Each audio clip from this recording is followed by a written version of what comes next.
June 14, 1943. 4:47 in the morning, the port of Galveston, Texas.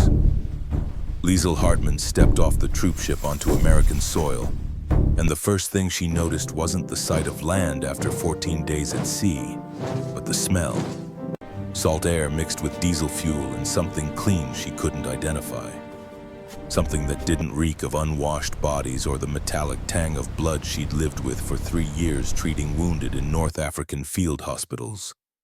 Her hands ached beneath their bandages, burns from grabbing a hot autoclave tray when shells started falling 2 months ago in Tunisia. Stupid decision. But the instruments inside were the only sterile tools remaining, and 18 wounded men were waiting. Chains clinked as the woman ahead descended the gangplank. Iron links connecting prisoner to prisoner, a human chain shuffling toward a country none had expected to see. Liesl watched her own feet in boots so worn the soles separated from leather. One step, another.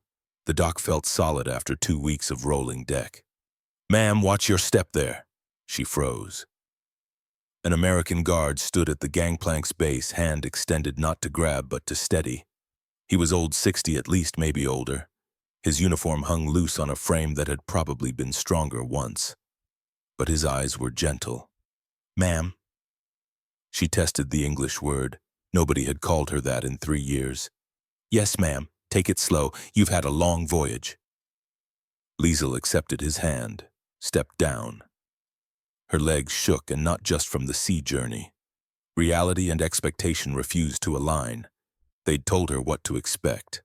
The propaganda had been clear. American brutality, torture, starvation. Women prisoners could expect worse, though officers never specified what. They didn't have to. Liesl understood violence, but this guard released her hand the moment she found balance, stepped back, gave her space. "Straight ahead, ma'am. Follow the line." She wanted to ask why the courtesy, but her English wasn't good enough yet. And 17 other women pressed behind her chains, pulling her forward. The sun was rising. Golden light spilled across the Texas coastline, illuminating a city that shouldn't exist. Not in a world where Hamburg burned, where Dresden had been bombed to rubble, where every letter from home described shortages and suffering. But Galveston stood intact, whole buildings rising 3, 4, 5 stories. Windows with glass, streets paved smooth, cars moving along the waterfront, real automobiles with fuel to burn, driven by civilians treating war like something happening elsewhere. Liesl's throat tightened. She turned away, focusing on Margaret Brenner's head in front of her. Greta, 22 years old, captured in the same field hospital. Greta's blonde braid hung limp, unwashed for weeks. Inside the processing building, chains came off. Liesl rubbed her wrists where metal had chafed. An American woman soldier gestured toward wooden benches. "Sit. Rest. There's water in those pitchers. Drink what you need." Water. Clean water in glass pitchers, clear enough to see through. Liesl stared. "Go on," Greta whispered. "It's not poisoned. Why would they bother?" Logical. But logic had divorced from reality somewhere over the Atlantic. Liesl poured water into a tin cup and drank. It tasted of nothing. No chlorine, no chemicals, just water, cold and pure. She wanted to cry. Didn't. Not yet. A door opened. A woman entered, tall, straight-backed despite age. 50 or so, gray threading through dark hair pulled into a tight bun. She wore a white coat over her uniform. A stethoscope hung around her neck. The doctor walked to the front and simply looked at them. Her gaze moved from face to face, assessing without judgment. "My name is Dr. Eleanor Caulfield. You've been assigned to Camp Mexia, approximately 200 miles north. Before transport, I need to ensure you're medically fit for the journey. If any of you are ill or injured, I need to know now." Silence. 18 women who'd learned that admitting weakness invited exploitation. Dr. Caulfield's mouth tightened. "Let me be clear. I'm asking so I can provide medical care, not punishment. The Geneva Convention requires humane treatment, and in the United States we follow that law." Liesel's hands throbbed. She kept them folded in her lap, hidden. "Nothing," Dr. Caulfield asked. "None of you." Greta elbowed Liesel gently. Liesel shook her head, but Dr. Caulfield saw. She stepped closer. "You! With the bandages, what happened?" "Burns," Liesel said quietly. Her English felt thick. "Old healing. Let me see." It wasn't a request.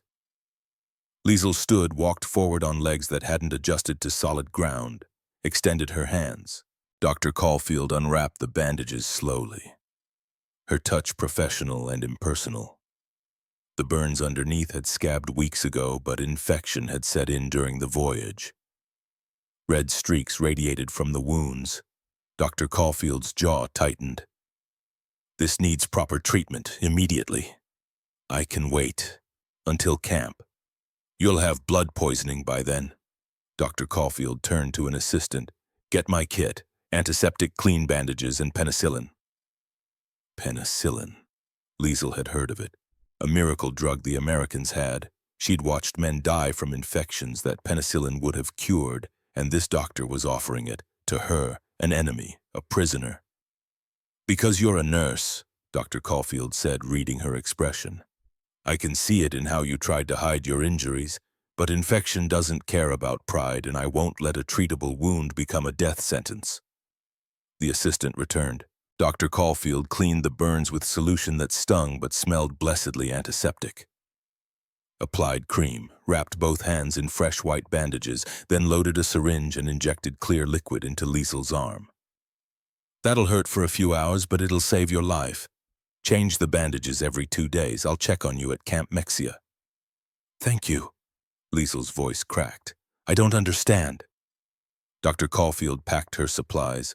When she spoke again, her voice had gone quiet. "My late husband was a prisoner in Germany, 25 years ago during the Great War. Old men guarded him, veterans too wounded to return to the front. They treated him with dignity, shared their rations when they had little enough themselves." She paused. "He died in 1940 before this war, but he taught me something. The enemy isn't the person across from you. The enemy is the war itself." They fed them. Liesel sat at a long wooden table and stared at the plate before her. Scrambled eggs, real eggs yellow and steaming, bacon 2 thick strips fat still sizzling, toast with butter, actual butter melting into bread, a glass of milk full fat and cold, more food than she'd seen in one meal in 2 years. Beside her, Greta was crying silently, tears running down her face as she ate. Most of the other women weren't eating at all, just staring. Liesel picked up her fork. The metal felt strange in her bandaged hand. She scooped eggs and brought them to her mouth. The taste exploded across her tongue, salt and butter and richness her body had forgotten. Her stomach cramped immediately. She forced herself to chew slowly. Swallow. Take another bite. 3 bites in, she had to stop. Her stomach was rebelling, unable to process abundance.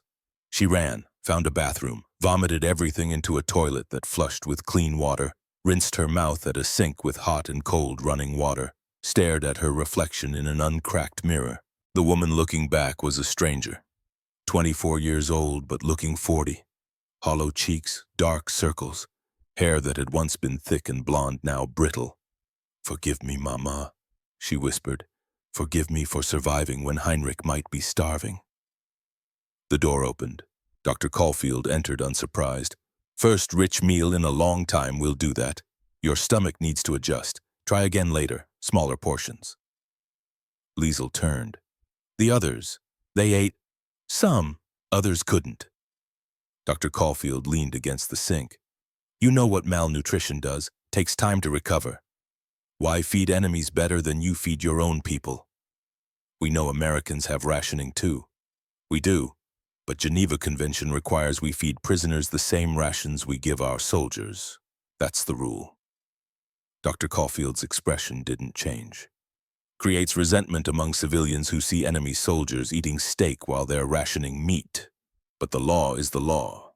You follow laws even when they help enemies, especially then. That's what separates us. Your government threw out rules when it suited them. Ours keeps them even when it's hard. Because if we break rules to beat you, We become you. She left. Liesel stood alone, trying to reconcile everything she'd been taught with everything she was experiencing. The propaganda had been clear.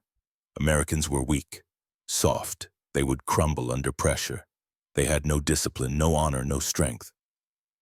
But this bathroom had running water. The building had electricity. The food was abundant. The doctor had wasted precious penicillin on an enemy prisoner. Either the propaganda was wrong or this was elaborate deception. Liesel pressed her bandaged hands to her face, tried to think, failed. Exhaustion pulled at her. She hadn't slept properly in 2 weeks. Someone knocked. "We're loading for transport, 5 minutes." 5 minutes to gather the shattered pieces of everything she thought she knew. The trucks carried them north through Texas landscape that looked nothing like the desert where she'd been captured. Green fields stretched to horizons. Cattle grazed behind wooden fences. Farmhouses stood solid roofs, intact windows full of glass. Everything whole. Liesel sat in the truck's back with 12 other women watching America roll past. The roads were paved, smooth asphalt without shell craters. The bridges were whole steel intact. "It's like the war doesn't exist here," Greta whispered. 3,000 miles of ocean. That's the difference. We should hate them for being safe while Europe burns. Liesel didn't answer. She was thinking about her mother's last letter 6 months ago. 3 sentences about standing in line for hours to get half a loaf of bread, about the factory being damaged in a bombing raid, about winter coming and no coal. And she was thinking about the breakfast she'd just eaten. The contradiction felt like physical weight in her chest. Camp Mexia revealed itself gradually. Guard towers, double rows of barbed wire, then the gates solid iron with signs in English and German. Prisoner of war camp. Mexia, Texas, Geneva Convention rules in effect. The truck stopped. Guards opened the back, helped them down, not roughly, just efficiently. Liesel stepped into the compound and stopped overwhelmed. Dozens of buildings in neat rows, barracks with windows and doors, a large mess hall, and beyond, separated by fence, the male prisoners section, hundreds of men in gray uniforms. "Women's section is this way," a guard said. "Female American soldier, maybe 30. You'll be in barracks C, 4 women per room. Showers run hot water between 1,700 and 2,100 hours. Medical building is there. Dr. Caulfield will meet you in 1 hour." They were shown to their rooms. Liesel and Greta were assigned with 2 others. The room was small, 12 by 12 feet, but it had 4 beds. Real beds with mattresses and blankets. A window with glass and curtains. A small table. 4 chairs. "This can't be right," one woman said. "There's been a mistake." But there was no mistake. A sergeant confirmed their assignments, told them to rest. Dinner at 1800 hours, orientation tomorrow. Liesel sat on a bed. The mattress gave beneath her weight, softer than anything she'd slept on since leaving Berlin. She laid back, feeling her spine settle. The ceiling above was clean, whole. No water stains, no cracks. She closed her eyes. "Liesel?" Greta's voice came from the next bed. "What do we do?" "I don't know." "Is it always like this?" "I don't know." Liesel's voice cracked. "Everything I was taught says this is impossible, but it's happening. So either I was lied to about everything or this is a trick and I can't tell which terrifies me more." Outside, guards talked to each other in casual English. Somewhere music played, jazz, the kind of decadent American music the Reich had banned. It sounded beautiful. The medical examination wasn't what Liesel expected. Dr. Caulfield checked vitals, weight, height, temperature, examined teeth, eyes, ears. Asked about prior illnesses. The questions were clinical with no invasive procedures. When finished, she updated Liesel's file and handed her a card. "You're assigned to work in the camp hospital. Your nursing experience makes you valuable. 6 days a week treating other prisoners. The work is voluntary, but if you accept, you'll earn 50 cents per day for canteen purchases." Liesel stared at the card. "You're paying me. Geneva Convention requires it. Prisoners who work must receive compensation." Dr. Caulfield's expression remained neutral. "You start tomorrow at 0600 if you accept." "I accept. I'm a nurse. It's what I do." Something shifted in Dr. Caulfield's eyes. Approval, maybe. Good. You'll find the hospital well-equipped. Antibiotics, antiseptics, surgical supplies.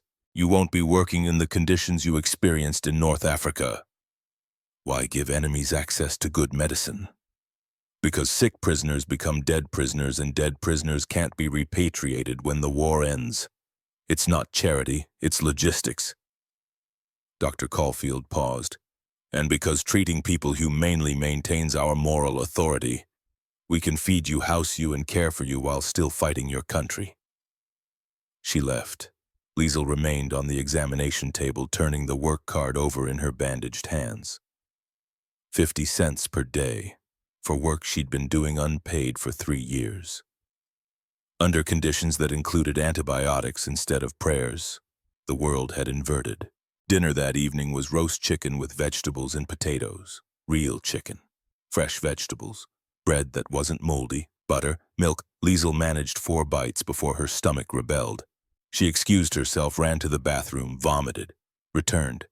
Tried again with smaller portions. Around her, other women experienced the same cycle. Eat. Get sick. Rest. Try again. After dinner, a guard escorted them to the recreation building. Inside, Liesel found something unexpected. Culture. A library occupied one corner. Books lined shelves, hundreds of them. German and English technical manuals and novels referenced texts and poetry.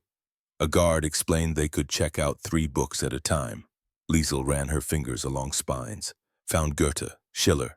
Found Mark Twain in English, Hemingway. Found medical textbooks from nursing school. There's an orchestra, Greta said, breathless. Liesel, there's an actual orchestra. 12 women from our section and 28 men who come over 3 times a week to rehearse. An orchestra here. They give concerts on Sunday afternoons. Anyone can attend. Greta held out a paper. They need a violinist. The regular one was repatriated last month. They're auditioning Thursday. I haven't touched a violin in 4 years. So what else will you do with evenings? Greta thrust the schedule into Liesel's hands. Think about it. Liesel looked down, read the carefully printed schedule. Orchestra rehearsal Monday, Wednesday, Friday evenings. Sunday concerts. Repertoire included Beethoven, Mozart, Brahms. Music. Real music performed by prisoners for prisoners. The absurdity pressed against her chest. She folded the schedule. Put it in her pocket, said nothing. But that night, lying in bed with soft mattress and clean sheets, she thought about her mother's hands on a violin bow. Thought about afternoons in Berlin before the war when Papa was alive and Heinrich was still a boy. Thought about the sealed medical bag under her bed, the one thing she'd refused to let guards search, the bag containing Heinrich's last letter from 3 months before capture.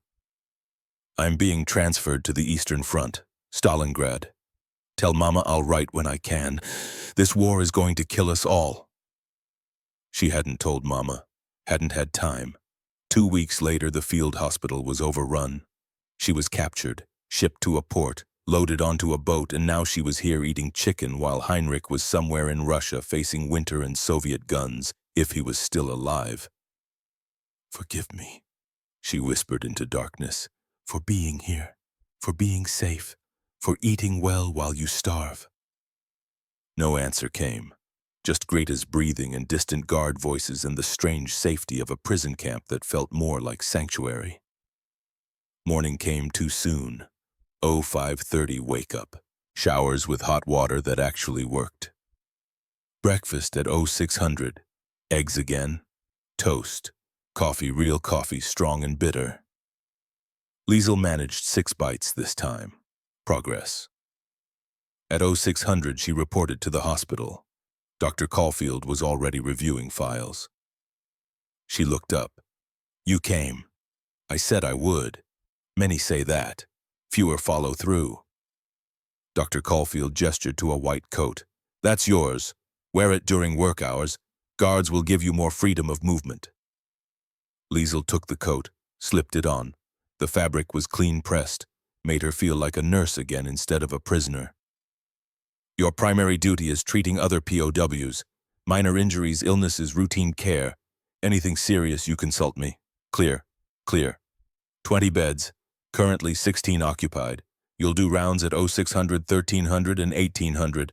Chart everything. We maintain detailed records. When prisoners are repatriated, records go with them. When they're repatriated, Liesel tested the words. You expect the war to end? All wars end eventually. Whether in 6 months or 6 years, this one will end. When it does, prisoners go home. Records ensure their doctors know what treatment they received.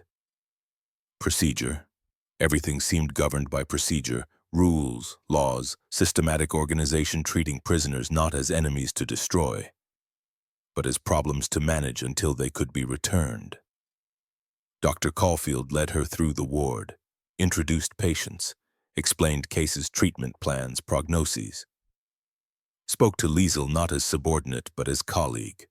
The 11th bed held a man Liesel recognized, Dieter Vogel. He looked up as they approached. His eyes found Liesel's face and narrowed. You, he said in German. They put you to work here, Herr Dieter. Her voice came steadier than she felt. I didn't know you were in this camp. Typhus. They've been treating me for 2 weeks. His gaze shifted to Dr. Caulfield, then back. And now they're putting you in position to poison me if you choose. I would never, wouldn't you? You always treated enemy wounded like they deserved the same care as our own. He turned his face away. The Americans have corrupted you already. Dr. Caulfield's expression hadn't changed. Is there a problem? No problem, Liesel said quickly, switching to English. We know each other from before. Before meaning? We were engaged to be married before the war. I see. Dr. Caulfield made a note in Dieter's chart. Will that interfere with your ability to provide care? Liesel looked at Dieter, saw the man she'd promised to marry at 19, saw how war had hardened passion into cruelty, saw fanaticism in his eyes. No, it won't interfere. Dr. Caulfield nodded, moved to the next bed. Liesel followed, feeling Dieter's gaze burning into her back. When her shift ended and she returned to barracks, Greta found her sitting on her bed, staring at nothing. What happened? Dieter is here, in the hospital, recovering from typhus. Greta sat heavily. What did he say? That I'm corrupted, that I believe American lies. Liesel's hands twisted in her lap. The same things he said in Tunisia. He reported you, Liesel, to the SS. I heard the other nurses, that's why you have those scars. They questioned you because someone told them you were giving preferential treatment to enemy wounded. Liesel had suspected, but hearing it confirmed still felt like a punch. He thought he was doing the right thing. In his mind, I was betraying the Reich. And you still defend him. I'm not defending him, I'm trying to understand. Liesel looked up. Greta, what if he's right? What if this is corruption? What if the Americans are just better at psychological warfare? What if all of this is designed to make us doubt our beliefs? Greta was quiet. Then does it matter? Even if it is manipulation, does that make the food less real, the medicine less effective, the beds less comfortable? I don't know what's real anymore. Someone knocked. Both women jumped. A guard stood outside holding an envelope. This came for you, Hartmann. Through the Red Cross. Liesel took the envelope with shaking hands. Red Cross markings, from Hamburg. Her mother's handwriting. Thank you. The guard left. Greta stood. I'll give you privacy. No, stay. Liesel couldn't open it alone. Please. Greta sat back down, took Liesel's hand. Liesel opened the envelope, unfolded the paper. Her mother's familiar handwriting swam before her eyes. My dearest Liesel, I received word through the Red Cross that you are alive and being held in America. Thank God. Life here is difficult. The city is bombed almost nightly. We have no coal. Food is scarce. Your father's church was destroyed in August. He was inside, trying to save the communion silver. He did not survive. Heinrich was transferred to the Eastern Front in February. We received notification in June that he died at Stalingrad in April. I didn't tell you in earlier letters because I didn't want you to suffer more. You are all I have left now. But I need you to understand what your father told me before he died. If God has placed you in America for a reason, do not be too quick to return. If you find kindness there, receive it. If you find mercy, accept it. Survive this war, my daughter. Come home if you can. But if staying means living instead of merely surviving, then stay. God is wherever mercy lives. With all my love, Mama. The letter slipped from Liesel's fingers. Papa was dead, killed by Allied bombs. Heinrich was dead, frozen or shot in Russia, dead at 20. Mama was alone in a destroyed city, starving through winter. And she was telling Liesel to stay, to choose survival over loyalty. Liesel's chest cracked open. A sound emerged that wasn't quite a sob, just grief pouring out in waves. Greta wrapped arms around her, held her while she shattered. The letter lay on the floor, condemning and blessing in equal measure. That evening, Dr. Caulfield found Liesel in the hospital supply room, sitting on the floor surrounded by bandages and medications. Your shift ended 3 hours ago. I know. The guards are wondering where you are. I know. Dr. Caulfield sat beside her, didn't ask, just sat. After a while, Liesel said, My father is dead, my brother is dead, my mother is starving in Hamburg, and I'm here eating eggs and sleeping on a real mattress. I'm sorry. Are you? We're enemies. My people killed your son. War killed my son. War killed your father and brother. Dr. Caulfield's voice was quiet. We didn't choose to be enemies. Governments chose that. We're just trying to survive their choices. Liesel looked at her, this woman who had every reason to hate Germans. But Dr. Caulfield's eyes held no hatred, only exhaustion. Before you arrived, I had a decision to make. Treat German prisoners as enemies deserving punishment, or as patients deserving care. The first would honor my anger, the second would honor my son's memory. She stood, extended a hand to help Liesel up. My husband taught me something when he came home from being a prisoner. He said the old German guards who treated him with dignity probably saved his life, not just physically but spiritually, because if they'd been cruel, he would have come home full of hatred, and that hatred would have poisoned the rest of his life. Liesel took her hand, let herself be pulled to her feet. Those guards gave him something to hold on to, proof that humanity could survive even in the worst circumstances. Dr. Caulfield's grip tightened briefly. I want to be that for you. I want you to go home, remembering that not all Americans were what your propaganda said. She left Liesel standing in the supply room, surrounded by medicine and possibility. That night in bed with clean sheets, Liesel made a decision. Tomorrow she would audition for the orchestra, not because she was giving up on Germany, but because Mama had told her to survive, to live, not just exist. And if mercy looked like an orchestra in a Texas prison camp, maybe that was exactly where God wanted her to be. The sealed medical bag under her bed contained Heinrich's last letter. Tomorrow she would add Mama's letter, would keep them both as reminders of what she'd lost and what she was fighting to preserve. But tonight she let herself imagine holding a violin again, let herself imagine music filling spaces that grief had hollowed out. Outside, a guard changed shifts. The searchlights swept across the compound. Somewhere someone was playing harmonica melody drifting through night air. Liesel closed her eyes and listened. And for the first time since boarding the ship in Tunisia, she let herself hope that maybe she might actually survive this war. Not just physically, but as a human being who could still recognize beauty in the most unlikely places. Even in a prison camp where enemies treated her better than her own country ever had. Thursday morning, June 17th.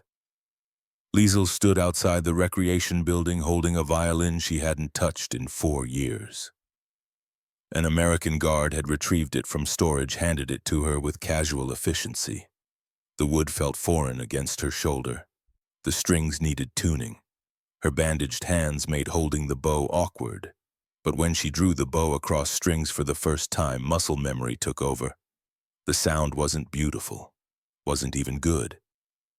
Rust and disuse had dulled her technique, but it was music, real music filling the empty room with something besides constant background noise of camp life. She played scales, simple exercises from childhood. up and down the fingerboard, relearning where her fingers needed to land. Dr. Caulfield appeared in the doorway 15 minutes into practice, listened without speaking. When Liesel finally lowered the violin, the doctor nodded once. "You'll do. Rehearsal is Monday evening, 1900 hours. The conductor is Thomas Klein, a Luftwaffe pilot. He'll assign your part. I haven't played in years. Neither have most of them." Dr. Caulfield turned to leave, then paused. "My husband played violin, not well but enthusiastically. He said music kept him sane during his months as a prisoner, something beautiful to hold on to when everything else was ugly." That night, Liesel practiced in her room. Greta sat reading, occasionally looking up when Liesel hit a particularly sour note. The other two women, Helga, a radio operator, and Sophia, a telegraph specialist, tolerated the noise. "You're getting better," Greta observed after an hour. "I'm getting less terrible. There's a difference." The days developed rhythm. Wake at 0530, shower in hot water, breakfast at 0600, eggs and toast portions increasing as her stomach adjusted. Work in the hospital from 0600 to 1300, lunch, afternoon shift from 1400 to 1800, dinner, evening free for orchestra practice or reading. The hospital work consumed her. 20 beds, 16 patients initially, then 18, then 20. Mostly men from other camps suffering from malnutrition or untreated infections. She changed bandages, administered medications, charted vitals, monitored recovery, and slowly, grudgingly, she began to trust the supplies. The antibiotics that actually worked, the sterile equipment that didn't need improvising, the medications in proper doses. She treated a man with pneumonia who would have died in Tunisia. Gave him penicillin and watched him recover in 5 days. She treated a man with compound fracture improperly set in a previous camp. Dr. Caulfield rebroke the bone, set it correctly. 6 weeks later, the man walked without a limp. Every patient who recovered was proof that propaganda had lied. Every successful treatment was evidence that American weakness was actually strength. It destabilized something fundamental in Liesel's worldview. She'd spent 3 years believing ruthlessness won wars, that mercy was weakness, that the Reich's willingness to sacrifice anything demonstrated superior commitment. But here was a nation feeding prisoners steak while civilians rationed meat. Here was a doctor wasting precious medicine on enemy soldiers. Here was a system treating humane treatment not as luxury but as legal requirement, and that system was winning the war. The contradiction haunted her. Dr. Caulfield began bringing extra food to the women's barracks at night. Small things, an apple, walnuts, once a bar of chocolate divided among all 4 women in Liesel's room. "Medical staff privilege," she explained the first time. "You're working longer hours. You need additional calories." But she brought enough for Greta and Helga and Sophia too. One evening Liesel asked directly, "Why?" "Because you're all malnourished. Recovery takes time. Because I have access and you don't." Dr. Caulfield's tone was matter-of-fact, and because my son would have wanted me to. She left before Liesel could probe further, but Liesel noticed that Dr. Caulfield never ate with them, noticed that she moved through camp like a woman performing penance, noticed that in her office a photograph sat face down, gathering dust. Breadcrumbs of grief scattered but not hidden. Monday evening, 1900 hours. First orchestra rehearsal. The recreation building had been rearranged, chairs in rows, music stands distributed. 12 women from the female section sat on one side. 28 men from the male compound sat on the other, separated by 3 feet, and 2 armed guards. Thomas Klein stood at the front, mid-30s, tall and thin with posture suggesting military training, worn comfortable. He'd been a Luftwaffe pilot shot down over France. "Hartmann," he said when Liesel entered. "Second violin, 4th chair, you'll sight read tonight. If you can keep up, you stay." He wasn't cruel, just efficient. Liesel took her seat, opened the music. Beethoven's 6th Symphony. The Pastoral. She knew it, had played it years ago with her mother. Klein raised his baton, counted off, and 40 prisoners began to play. It was chaos at first, Instruments out of tune, rhythms uncertain, but Klein worked them, corrected mistakes, demanded better intonation, pushed them to listen to each other. And slowly chaos resolved into something approaching harmony. Liesel's fingers found the notes, not perfectly, not even well, but adequately. Her bow arm remembered smooth legato lines. Her left hand relearned where to press strings. Music filled the room, real music, the kind she'd thought died with her old life in Berlin. When Klein finally lowered his baton 2 hours later, Liesel's arms ached and her soul felt lighter than it had in years. "Better," Klein said. "Not good, but better. Strings, practice your scales, dismissed." The musicians filed out, returned to separate sections, men and women divided again. But for 2 hours they'd been just musicians, just people making beauty together. Greta waited outside. "How was it?" "I don't know. Strange, good. Your face looks different. How younger, like you remembered something you'd forgotten." Maybe she had. Maybe she'd forgotten that beauty could still exist in a world designed to extinguish it. The relationship with Dr. Caulfield deepened slowly. It began with medical questions, then broader topics: family, life before war, losses sustained. Liesel learned that Dr. Caulfield's husband James had been a teacher. History, that he'd enlisted in 1917 at 32, leaving behind a pregnant wife, that he'd been captured at Saint-Mihiel and spent 8 months in a German prisoner camp near Munich.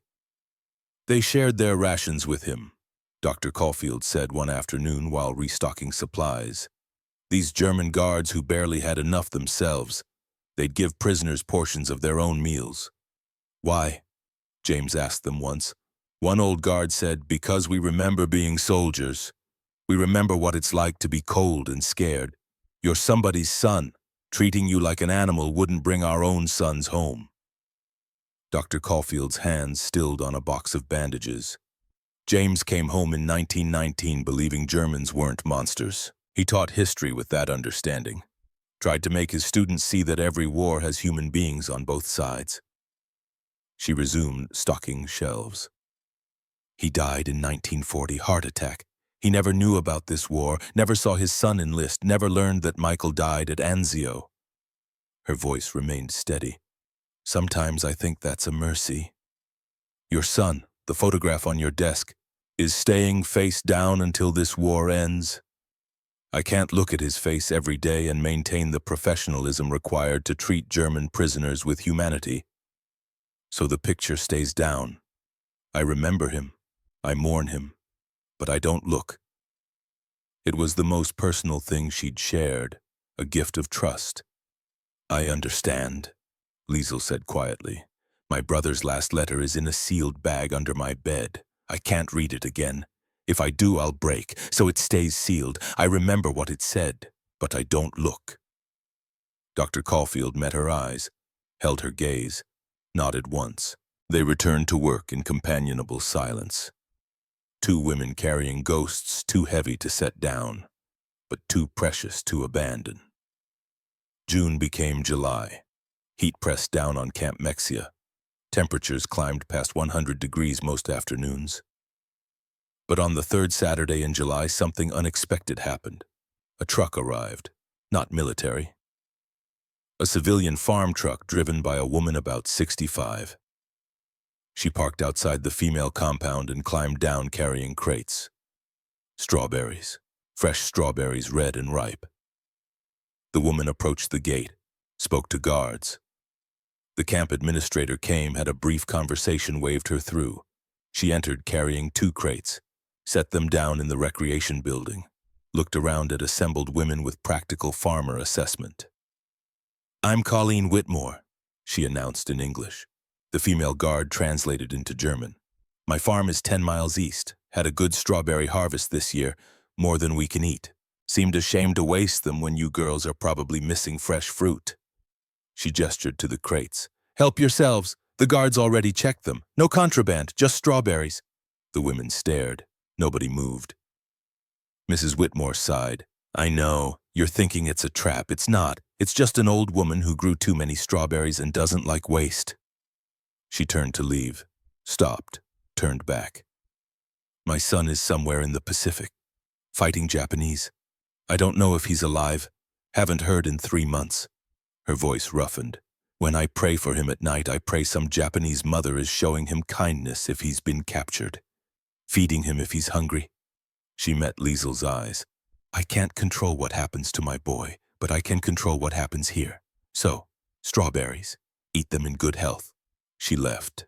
The women stood frozen, then Greta walked forward, picked up a strawberry and bit into it, her eyes closed. She made a sound between a sob and a laugh. God, I forgot what fresh fruit tastes like. The dam broke. Women surged forward, not grabbing, just selecting strawberries with reverence, eating slowly, savoring, some crying, some smiling, most both. Liesel took 2 strawberries, sat on a bench, bit into the first one and tasted summer. Tasted sweetness her body had been denied for years. Tasted kindness from a woman whose son might be dying while she fed enemy prisoners. The contradiction should have made sense, should have fit into some framework. But it didn't. It was just simple human decency performed without expectation of reward. And that simplicity shattered something in Liesel's chest that had been cracking since she arrived. Sunday morning Lutheran service in the camp chapel. Small building. Wooden pews for 60 people. Simple altar. A cross on the wall. No ornate decorations. Just a plain room for worship. A chaplain led the service. American military Lutheran denomination speaking German fluently. He read from the same Bible Liesel had grown up with, sang the same hymns her father had led. Liesel sat in the back uncertain. She hadn't prayed properly in years. Not since Tunisia when she'd begged God to save wounded men and watched them die anyway. But the chaplain's voice was gentle. His sermon was about Psalm 23.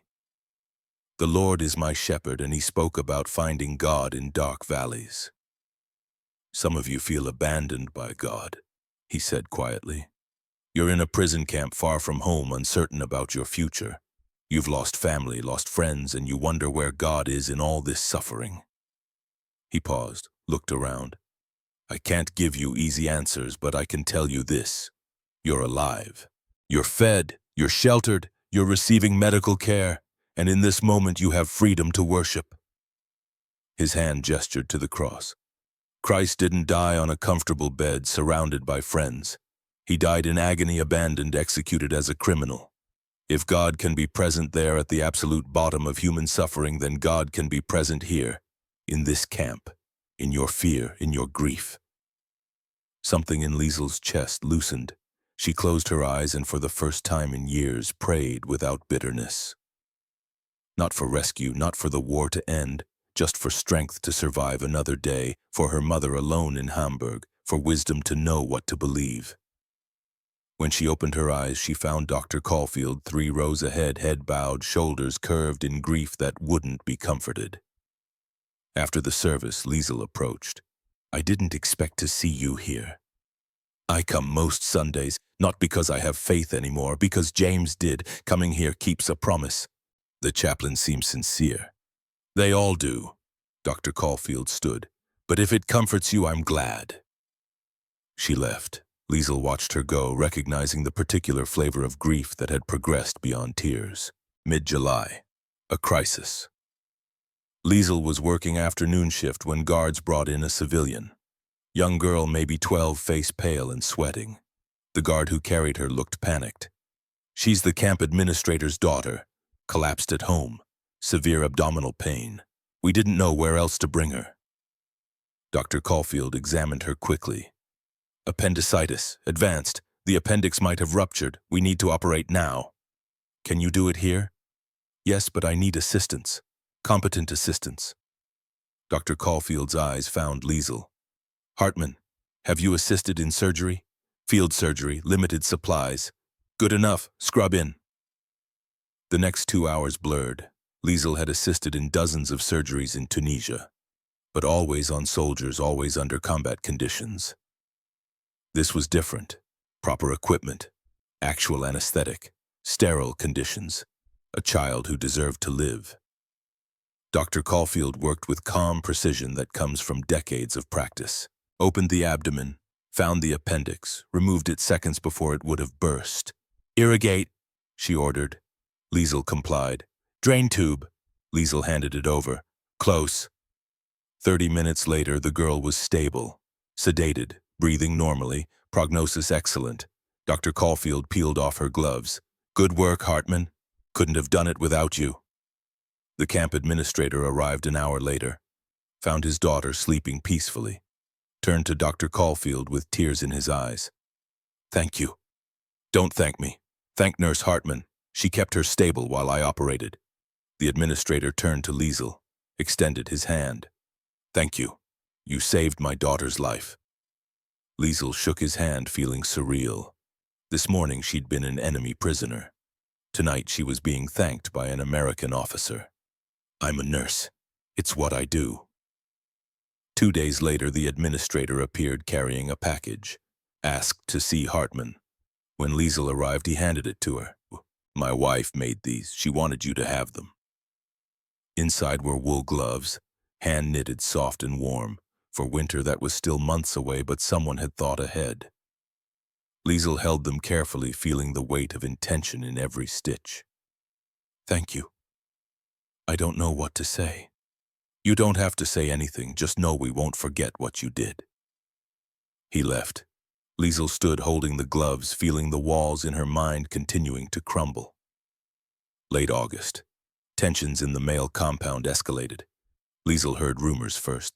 Whispers about fights, about hardcore Nazis maintaining control through intimidation, about prisoners who spoke against Hitler being beaten. Then a body arrived.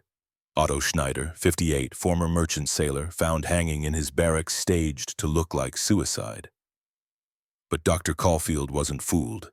This man was murdered. The bruising pattern is wrong for self-inflicted hanging. The guards investigated, found witnesses who'd seen Otto arguing with a group led by Dieter Vogel, found evidence Otto had been criticizing Hitler publicly, but nobody would testify. Fear kept mouths shut until a week later. Liesel was finishing evening shift when alarms sounded, guards running, women screaming. She ran toward the noise, found chaos outside Barracks D. Greta was on the ground, bleeding from a head wound. 4 men stood over her, Dieter and 3 others who'd somehow gotten past the fence. Traitor! Dieter was snarling. You spoke to guards, tried to protect us. You're helping murderers. No, Greta gasped. I just said I didn't know. Liar! Dieter drew back his foot. Liesel didn't think, just moved, threw herself between Dieter and Greta, taking the kick meant for her friend. Pain exploded in her side. She went down. Dieter's face appeared above her. You, of course.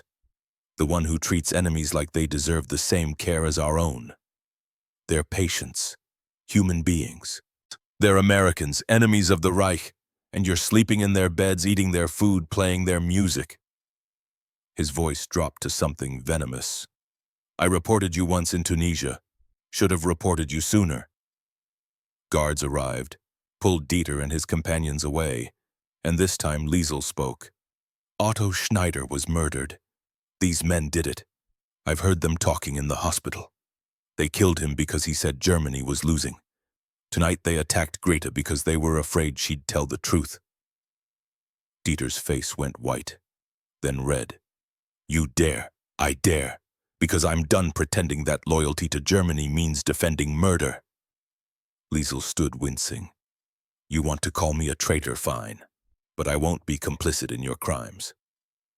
The guards separated them, took statements, found evidence connecting Dieter and his group not just to Otto's death, but to another suspicious suicide 3 weeks earlier. All 4 men were transferred to an isolation camp in Oklahoma within 48 hours. As they were being loaded onto trucks, Dieter screamed at Liesel. You've killed your own people. When Germany wins, you'll answer for this.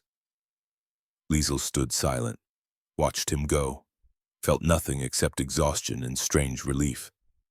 Greta recovered. Concussion, nothing permanent, but she looked at Liesel differently afterward. You testified against your own fiancé, former fiancé, and he stopped being mine when he started killing people. Liesel's voice was flat. I'm a nurse. I preserve life. I won't protect people who destroy it.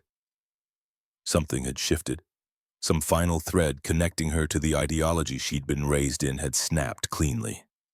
She wasn't fighting for Germany anymore. She was just fighting to survive with her humanity intact. December 24th, 1944. 18 months since Liesel had arrived at Camp Mexia. 18 months of work and music and slow transformation. The camp had been decorated for Christmas. Evergreen branches in the recreation building. Paper decorations made by prisoners. A sense of marking time. Dr. Caulfield found Liesel in the hospital finishing evening rounds. "Come with me. I have something for you." They walked to Dr. Caulfield's quarters, a small house the military had provided. Inside it was warm, heated by a stove, decorated simply, and on the table a Christmas dinner, turkey, vegetables, pie. "I can't. The regulations, Christmas exemption, approved by the administrator. You saved his daughter. He's granting permission for you to share a meal with me." Dr. Caulfield gestured to a chair. "Sit, eat. Let yourself be human for one evening." They ate, slowly, talking between bites about nothing important. When they finished, Dr. Caulfield retrieved an envelope. "I was going to wait until tomorrow, but you should have this tonight." Liesel took it, recognized the Red Cross markings, the return address from Hamburg. "It arrived last week. I held it because I wanted to give it to you when you had support." Dr. Caulfield's voice was gentle. "Whatever news it contains, you shouldn't face it alone." Liesel opened the envelope with shaking hands, unfolded her mother's letter, read. Good news this time. Mama was alive, surviving. The church basement where she lived with 6 other families was cold but safe from bombing. Food was scarce, but she wasn't starving. And she'd received Liesel's letter from the camp. "Survive this war, my daughter." The letter ended. "Come home if you can. But if you find kindness, stay there. God is wherever mercy lives." Liesel's hands trembled. "She's telling me to stay. She's releasing me from the obligation to return." Parents want their children to survive, to be happy, even if that means letting them go. Dr. Caulfield was quiet for a moment. Then she walked to her desk and turned over the photograph that had been face down for 18 months. A young man in uniform, 23, dark hair, his mother's eyes, his father's jawline, smiling with confidence people have before war teaches them mortality. "Michael, my son. He died at Anzio in January. Same month you were captured in Tunisia." Dr. Caulfield's voice was steady, but her hands shook slightly. He was 23, had just finished medical school, enlisted because he felt it was his duty, wrote about wanting to help wounded soldiers. She set the photograph down carefully. A German artillery shell hit his aid station, killed him and 4 patients he was treating. The chaplain said he died trying to shield a wounded man. Tears ran down her face.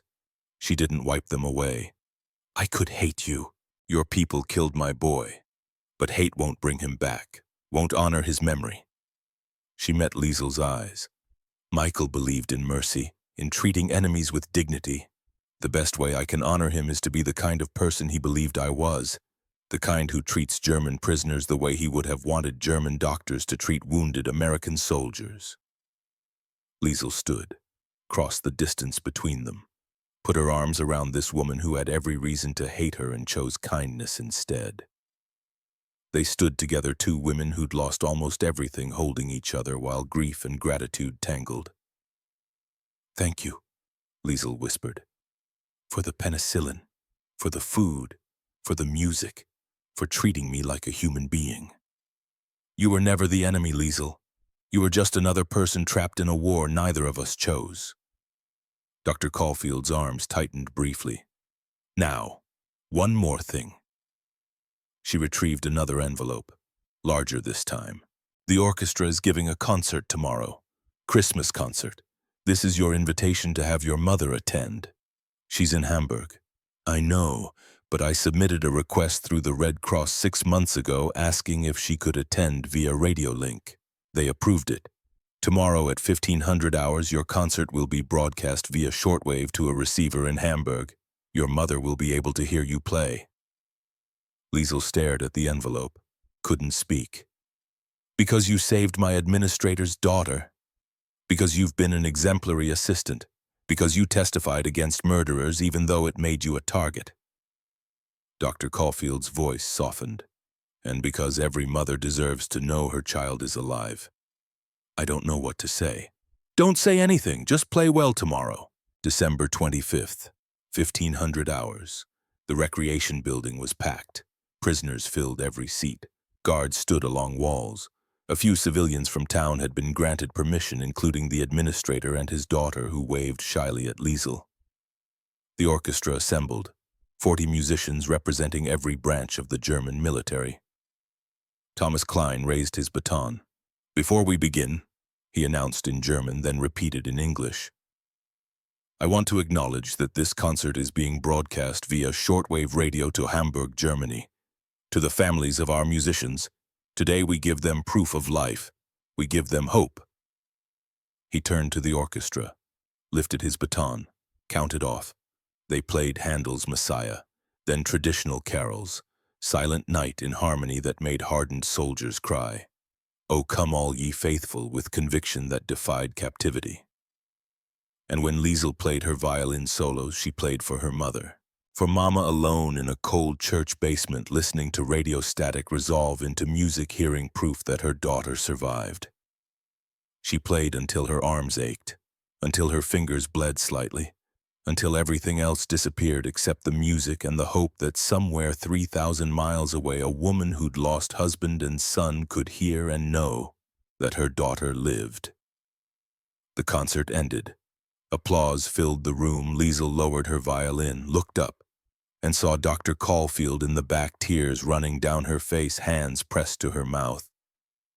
After the concert, after crowds dispersed, Dr. Caulfield found Liesel packing away her instrument. That was beautiful. Michael would have loved it. I wish he could have heard it. Maybe he did. I don't know if I believe that anymore, but maybe. Dr. Caulfield handed her a handkerchief. Your mother heard you. That's what matters. Liesel wiped her eyes.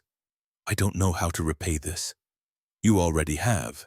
Every day you work in that hospital with skill and compassion. Every time you choose kindness over bitterness. Dr. Caulfield's voice was firm. When this war ends, Liesel, you're going to face a choice. Germany will want you back, but I'm going to file immigration papers, sponsorship for you to remain in America legally. I can't guarantee they'll be approved, but I'm going to try. Liesel's breath caught. You'd do that? I already did it. Filed the paperwork 3 months ago. I want the option to keep you on staff when this ends, not as a prisoner, as a colleague. Before Liesel could respond, bells started ringing, guards shouting, prisoners emerging from barracks. Someone had a radio, American radio. The broadcast was in English, but the message was clear. The Allies had broken through German lines in France. The Battle of the Bulge was turning. Germany's last major offensive was failing. Around Liesel, German prisoners stood silent, processing. The war was ending. Not today, not tomorrow, but soon, and when it ended, prisoners would be sent home. Home to a Germany that no longer existed, to cities in ruins, to families scattered or dead. Liesel thought about her mother's letter, about permission to stay if she found kindness, about Dr. Caulfield's sponsorship papers already filed, about the possibility that captivity might offer more future than freedom. The thought should have felt like betrayal. Instead, it felt like hope. May 8, 1945. Germany surrendered. The announcement came over loudspeakers at 0700. Guards and prisoners stopped moving, frozen between war and whatever came after. Liesel stood in the hospital holding a patient's chart and felt nothing. No relief, no joy, just emptiness where emotion should have been. The war was over. Germany had lost. Everything she'd been taught about German superiority, about inevitable victory, about the righteousness of the cause had been proven false. But she'd already known that, known it for months. Known it every time she treated a patient with medicine that worked, every time she ate food that nourished, every time she played music in a prison camp that treated humanity as non-negotiable. The announcement just made it official. "What happens now?" Greta asked, appearing in the doorway. Her face was pale. "We go home. Prisoners get repatriated. Geneva Convention requires it." "Home," Greta tested the word. "To what Hamburg is rubble, Dresden is ash. What home exists?" Liesel had no answer. Dr. Caulfield found her an hour later in the supply room. "The paperwork came through. Your immigration sponsorship. It's been approved pending repatriation process, but the British government has to approve exceptions, and they won't." Liesel finished the sentence. "I know. Geneva Convention requires all prisoners return to their home country first. I'm sorry." "Don't be. You tried. That's more than anyone else has done." Liesel looked up. "When do we leave?" "Not immediately. Processing takes time. Probably late summer, early fall. Ship capacity is limited. It'll be months." Months. A temporary reprieve. The summer passed in strange suspension. Work continued. Orchestra rehearsals continued. Life in the camp maintained its rhythm even as the war that created it ended. But everything felt temporary. Prisoners began receiving letters from Germany. Real letters, now not censored Red Cross communications. Direct mail describing conditions. The news was worse than imagined. Cities destroyed. Infrastructure collapsed. Millions homeless. Food scarce to starvation. Soviet occupation in the east bringing arrests, deportations. Allied occupation in the west more humane but uncertain. And everywhere the slow reckoning. The camps, the death factories, the systematic murder of millions. News that made Liesel physically ill. News that shattered any remaining illusions. "We didn't know," women said at night, voices desperate with denial. But Liesel thought about Jewish families who'd disappeared from her neighborhood in Berlin. Thought about casual cruelty she'd witnessed and ignored. Thought about her own complicity in a system that had enabled atrocity. She'd been a nurse, had taken an oath to preserve life, had treated wounded soldiers so they could return to fighting a war that enabled genocide. The guilt sat in her chest like a stone. Dr. Caulfield found her in the chapel one evening, sitting in the same back pew where she'd first attended service. "I didn't know," Liesel said without preamble. "About the camps, the death camps. I swear I didn't know." "I believe you. How can you believe anything I say when my country did that?" Dr. Caulfield sat beside her. "Because I've watched you for 2 years, watched you treat every patient with the same care, watched you testify against murderers even though it made you a target, watched you choose mercy when cruelty would have been easier." She paused. "You're not responsible for what your government did. You're only responsible for your own choices, and your choices have been honorable. That's not enough." "No, it's not. Nothing will ever be enough to balance what was done. But guilt that paralyzes you serves no one. Guilt that motivates you to do better, to be better, that's useful." Dr. Caulfield's voice was firm. "You're going to carry this for the rest of your life.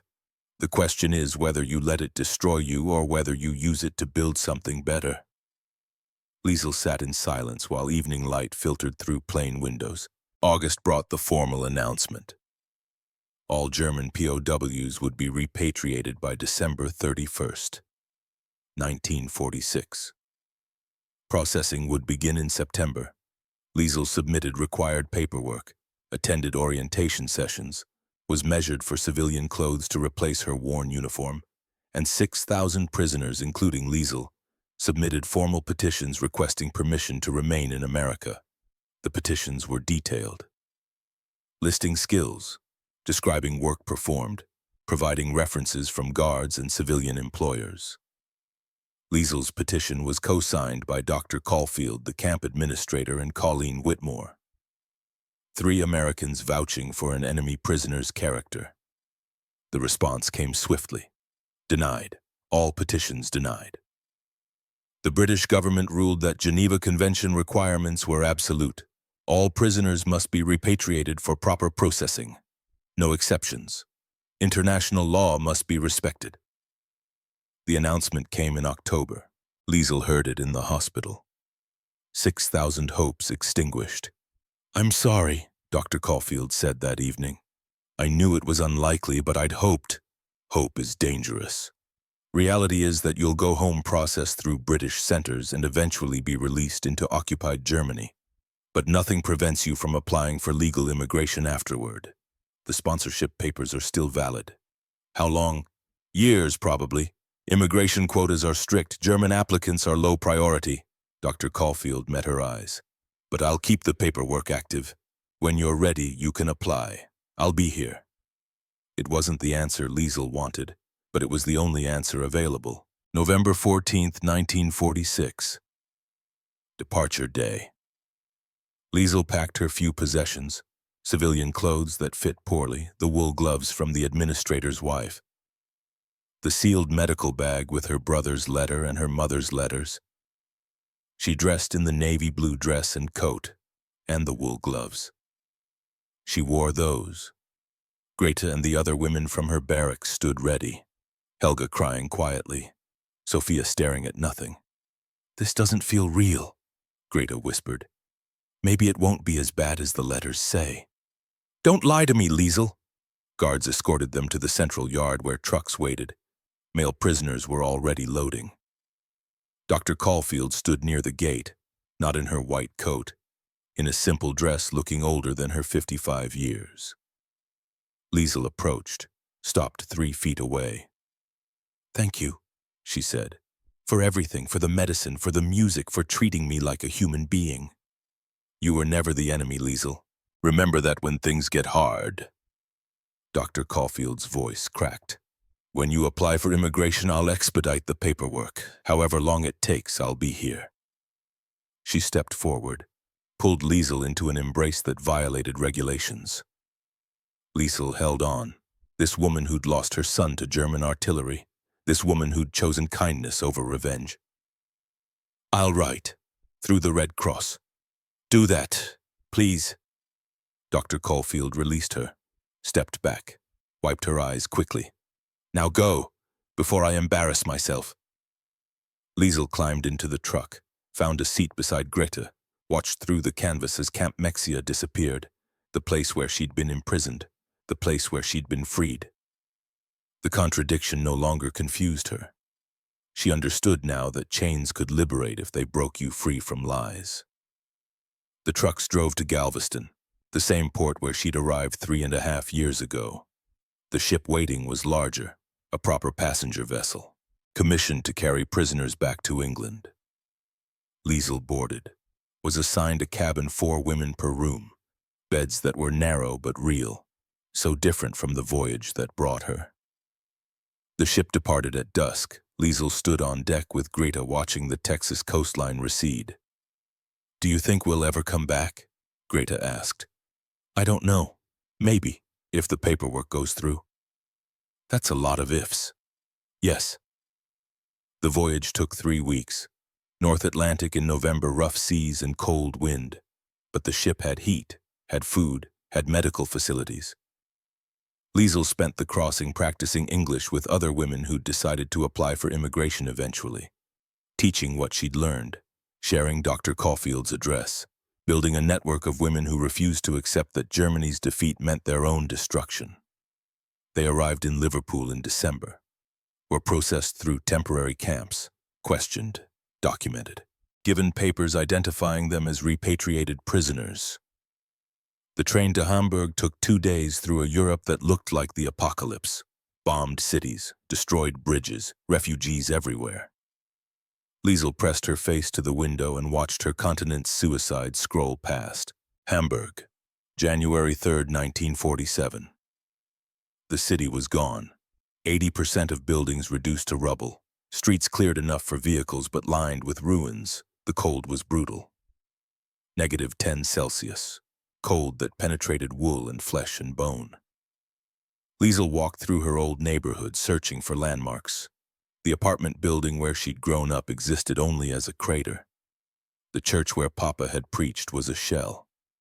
But in the basement of that shell, life persisted. Liesel climbed down makeshift stairs into darkness illuminated by candles.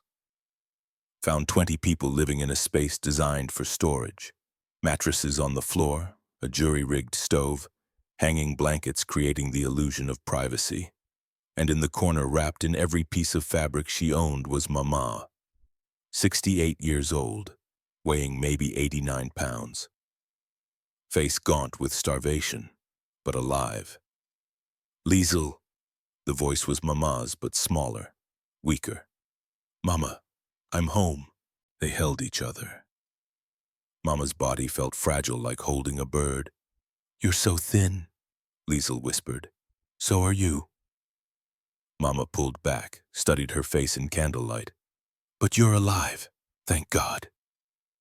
The other families gave them space, shared watery soup and hard bread that constituted dinner, explained the realities, ration cards that provided barely enough calories, coal allocations insufficient for warmth, water from communal pumps.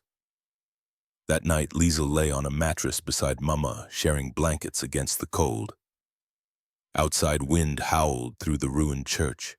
She thought about her room in Camp Mexia. Heat that worked. Hot showers. Food at regular intervals.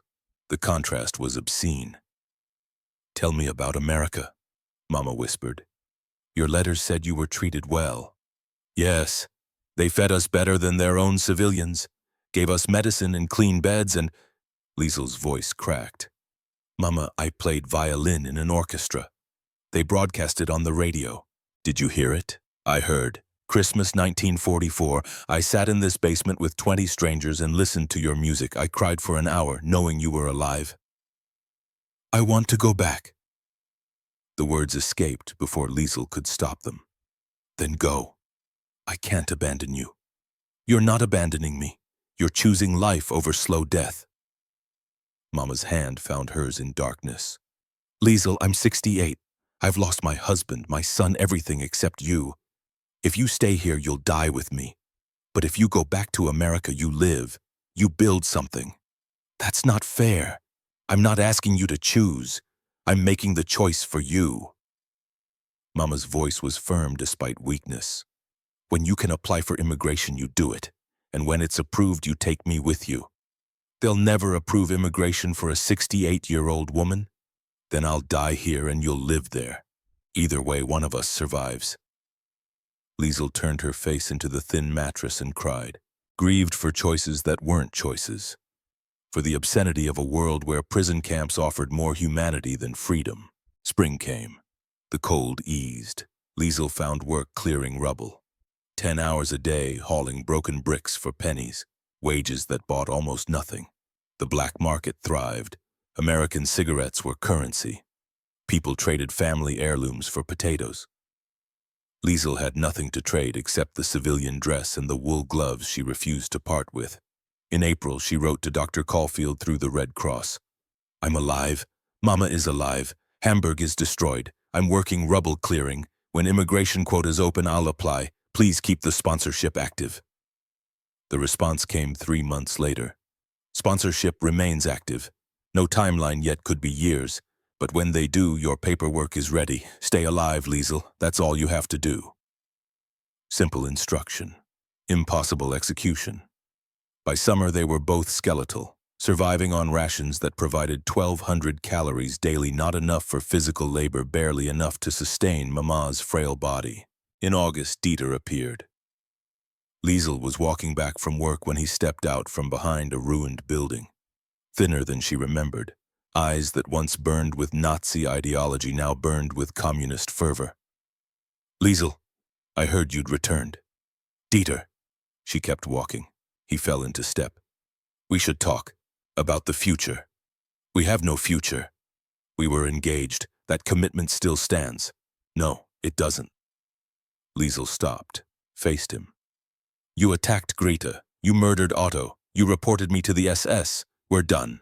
We were done the moment you chose ideology over humanity. His face hardened. America corrupted you. No, America revealed me, showed me who I'd always been underneath the propaganda. Her voice was steady. I'm a nurse. I preserve life. You're a killer. We were never compatible.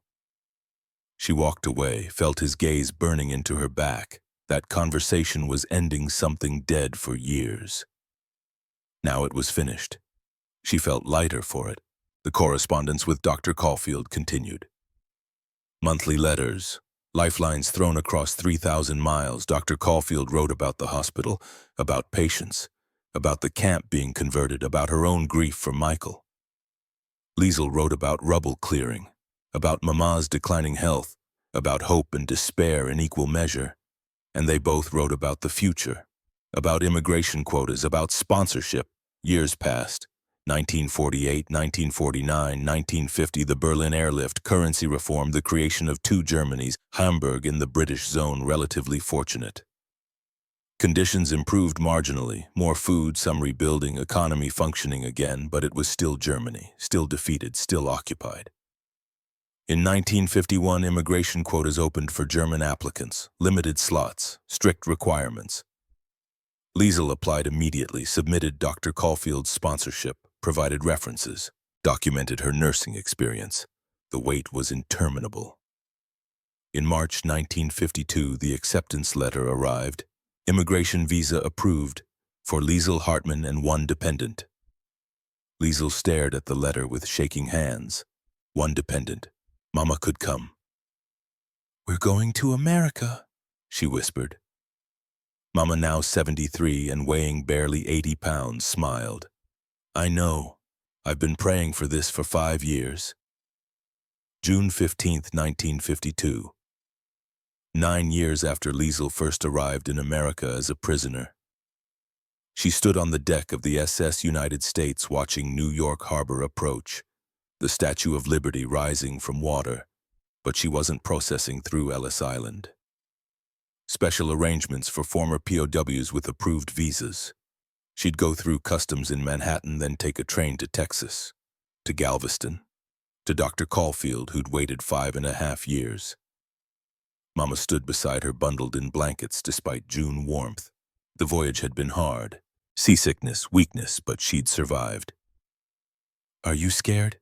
Mama asked, terrified. "Good. Fear means you're alive." They docked, processed through customs with efficiency that seemed miraculous, were cleared for entry, given papers identifying them as legal immigrants. The train to Texas took 3 days through American landscape that looked the same and different. Cities that had grown, infrastructure intact, abundance everywhere. Mama stared out the window with wonder. "This is what you tried to describe. I didn't believe it was real." Neither did I, at first. The train arrived in Galveston on June 18th. Same port, same dock where Liesl had first stepped onto American soil 9 years earlier.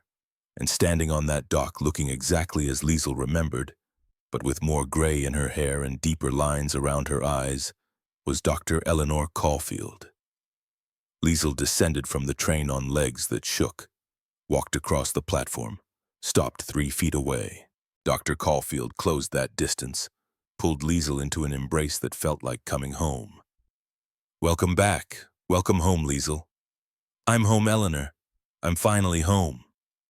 Eleanor released her, turned to Mama. "Mrs. Hartmann, I'm honored to finally meet you. And you saved her life. Multiple times. I can never repay that debt. There's no debt, just gratitude that she survived." Eleanor's voice was gentle. "Now, let's get you both settled. I have a guest house prepared." They drove through Galveston, past familiar landmarks, past the processing building where Liesl had first been examined. The guest house was perfect. 2 bedrooms, kitchen, bathroom with running water, heat that worked. Mama sat on the bed and cried. "This is too much." "It's what you deserve." Eleanor stood in the doorway. "Rest tonight. Tomorrow we'll discuss work arrangements. I have a position waiting at the hospital, Liesl. Staff nurse. Proper salary, everything legal. I want it. Good. Start Monday." Eleanor turned to leave, paused. "I'm glad you're here. The wait was long, but you made it." The years that followed blurred in the way good years do. Liesl worked at the hospital, started as staff nurse, proved herself, was promoted to head nurse within 2 years, became Eleanor's right hand. Mama recovered slowly, gained weight, color returned to her face. She found work teaching German to American students. In 1954, Liesel became a naturalized American citizen, took the oath, received papers identifying her as United States citizen. In 1956, she opened a clinic in the German-American community. Immigrants like herself who needed medical care and language assistance. Greta arrived in 1953, applied using Liesel's success as template, brought her family, settled in Texas. 12 other women from Camp Mexia followed over the next 5 years, all sponsored by Eleanor or by Liesel once she had citizenship, all building lives in the country that had imprisoned them. In 1960, Liesel treated Colleen Whitmore for pneumonia, the woman who'd brought strawberries 15 years earlier, now 81 and frail. "I remember you," Mrs. Whitmore said, "the girl who was so scared to take fruit from an enemy. I remember too. I've never forgotten that kindness." "It wasn't kindness, just common decency." Mrs. Whitmore smiled. "My son came home from the Pacific, 1946. He'd been a prisoner in Japan for 2 years. Said a Japanese farmer's wife gave him water once. Just water. But it kept him alive." She gripped Liesel's hand. "What goes around comes around. You give mercy, you receive mercy." In 1963, Eleanor retired at 72, handed her private practice to Liesel. "It should be yours," Liesel protested. "My legacy is you. Every patient you treat with compassion.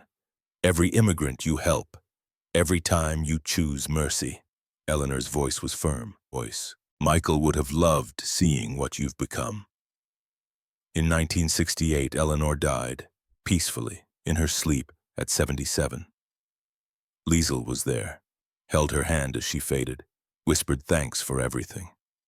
At the funeral, Liesel spoke, told the story of arriving as a prisoner, of being treated with dignity, of learning that mercy was strength. Eleanor Caulfield lost her son to German artillery. She had every right to hate me, every reason to exact revenge, but she chose differently. That choice saved my life, and through me saved the lives of thousands of patients I've treated. She paused.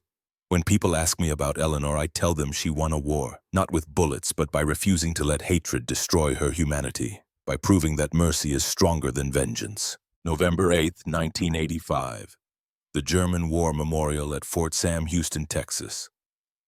Ceremony dedicating a monument to the 156 German prisoners who died in American camps. Disease accidents, old age, and 5 executed for murdering fellow prisoners. Liesel attended, now 66, gray-haired, face lined with age but healthy. Her daughter stood beside her. Margaret, 30, born American, raised American. She'd married an American veteran, had 3 children. "Mom," Margaret said quietly, "did you know any of these men?" "Yes, I treated some in the hospital. Others I knew from orchestra." Liesel looked at the names carved in granite. Otto Schneider, murdered by Nazis for saying Germany was losing. I testified about his death. That must have been hard. Testifying was easy. Living with the guilt was hard. What guilt? Survivor's guilt. You carry it forever, not because you did something wrong, but because you lived when others didn't. They stood in silence. Other mourners moved past, descendants of guards and prisoners, German Americans acknowledging complicated history. Margaret's youngest son, Daniel, age 7, tugged at Liesel's hand. "Oma, why are you wearing gloves? It's not cold." Liesel looked down at the wool gloves on her hands, hand-knitted. 41 years old, worn thin but carefully mended. "These gloves are a gift," she told her grandson, "from a woman whose child I helped when I was a prisoner. She gave them even though I was the enemy. She gave them because I'd done something good. But they're old. Yes, but they remind me of something important.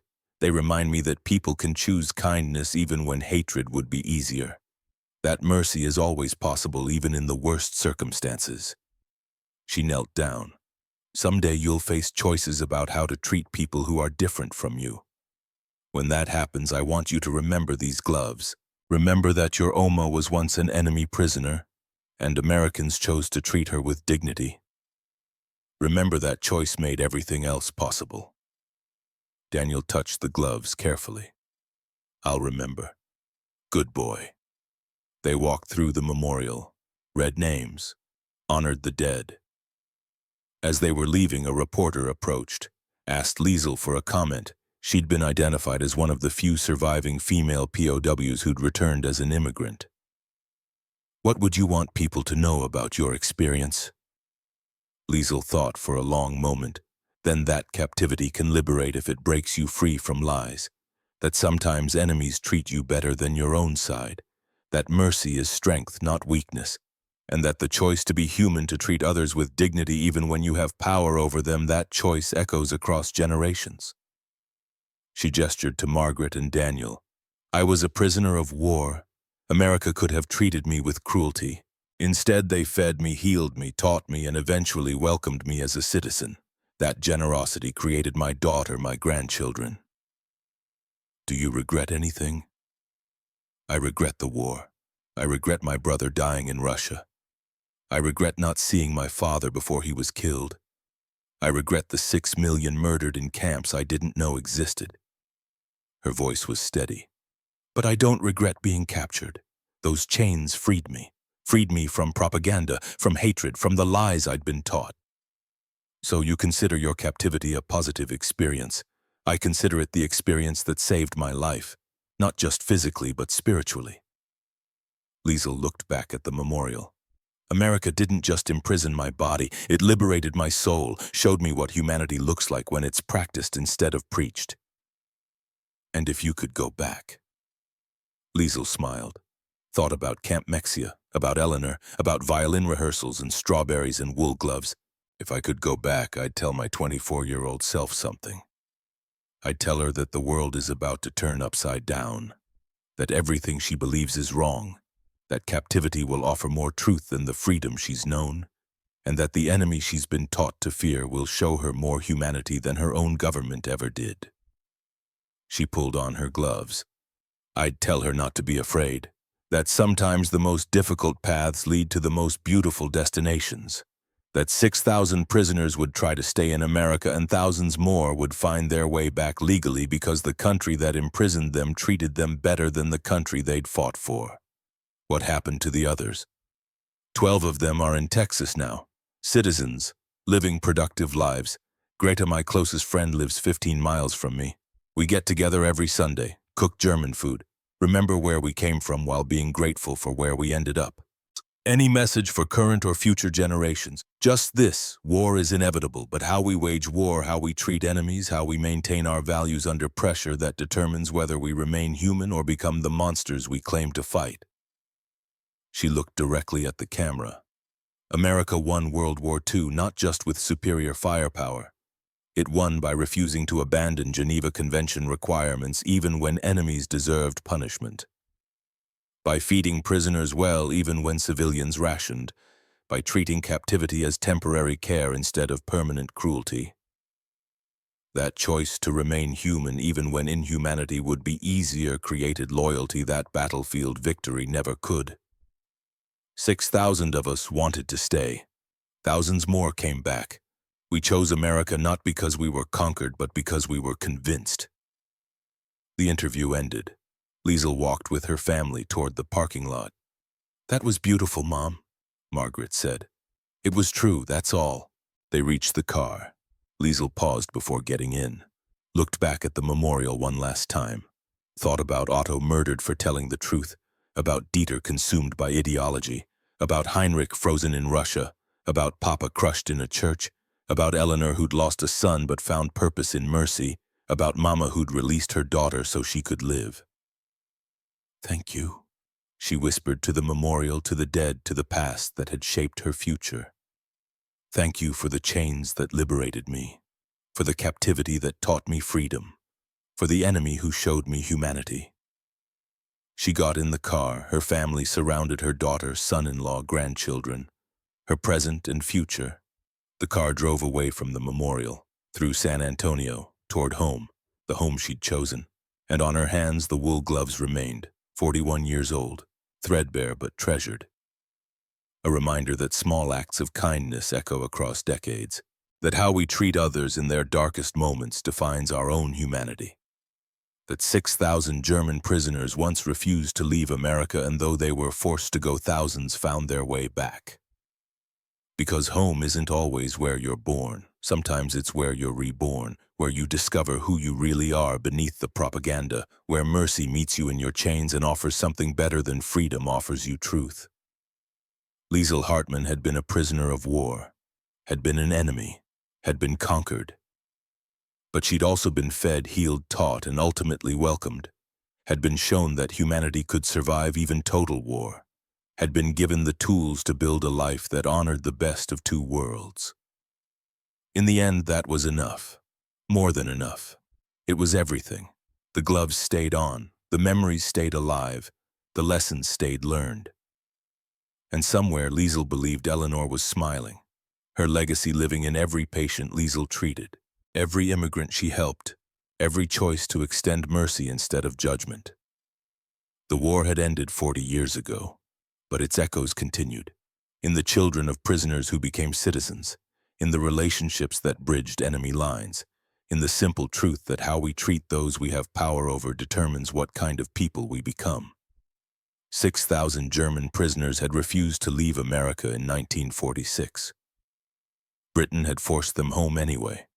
But over the following decades, 4,500 found legal paths back, brought families, built lives, became Americans not by conquest but by choice.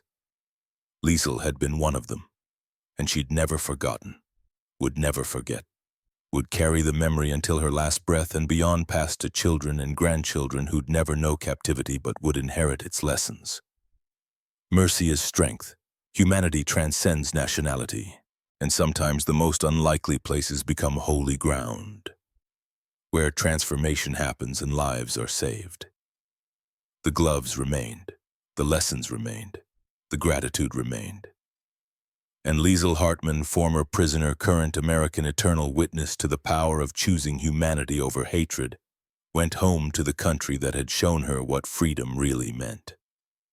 Not the absence of chains, but the presence of dignity, of compassion, of mercy that refuses to be extinguished even when darkness seems absolute. That was the lesson. That was the truth. That was what 6,000 prisoners had tried to tell America in 1946 and what 4,500 eventually showed through their return. You won our loyalty not by defeating us but by treating us like human beings deserved to be treated. That victory echoed across generations, and would echo still when the last prisoner, the last guard, the last witness had gone to dust, because some truths transcend individual lives. Some lessons outlast the people who learned them. Some choices, like giving wool gloves to a former enemy, like feeding prisoners, better than citizens, like choosing mercy when cruelty would be easier. Those choices become eternal. Liesl drove home wearing those gloves, carrying those lessons, embodying that truth. A living memorial to the power of choosing humanity, even especially in war, even especially with enemies, even especially when everything argues for hatred instead. That was the story, that was the legacy, that was what remained when everything else had turned to dust. Human decency, preserved against all odds, practiced despite all pressure, passed forward to generations who would face their own choices. And if Liesl's story helped even one person choose mercy instead of cruelty, then the chains that once bound her had liberated more than just herself. They'd liberated truth, and truth once freed could never be imprisoned again.